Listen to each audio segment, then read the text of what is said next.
Socrates, the father of classical philosophy, said of elections, "Argh the hemlock, it burns my tonsils." Political affairs reporter Andrew Matthews no doubt has something more relevant to say on the progress of this election campaign. No, I'm sorry, Paul. I just don't think I've got that much to offer. I've had a bit of a crisis. What could be more important than the election campaign so far? What have you been doing? We've been cleaning the house. We got a letter from the landlord saying there's going to be a house inspection on the 21st of August and we don't want to get evicted from the house, and you would not believe how messy it is. Okay, how messy is it? It's so messy that... No, I'm joking. I don't have a punchline for that. But it is pretty bad. You haven't seen the state of this place. Take Tony's room. Some of the stuff in there hasn't been moved since the 50s.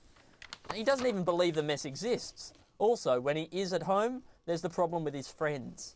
What friends are these? Exactly. Well, what about Julia's room?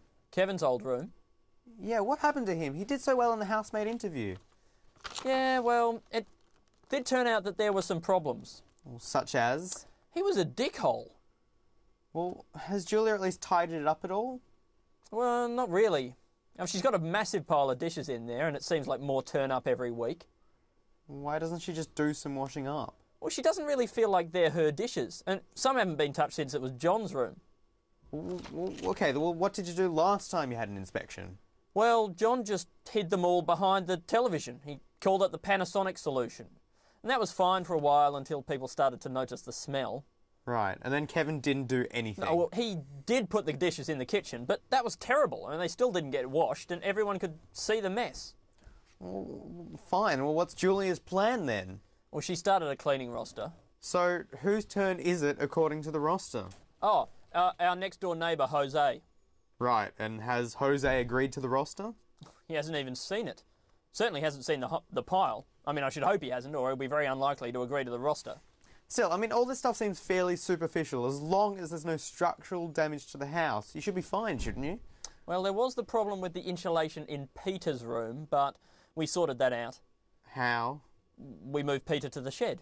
I didn't know you had a shed. Yeah, me neither. But Julia built it.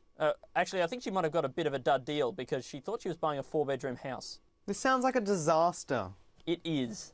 Our only hope is that they're not going to be able to find any alternative tenants.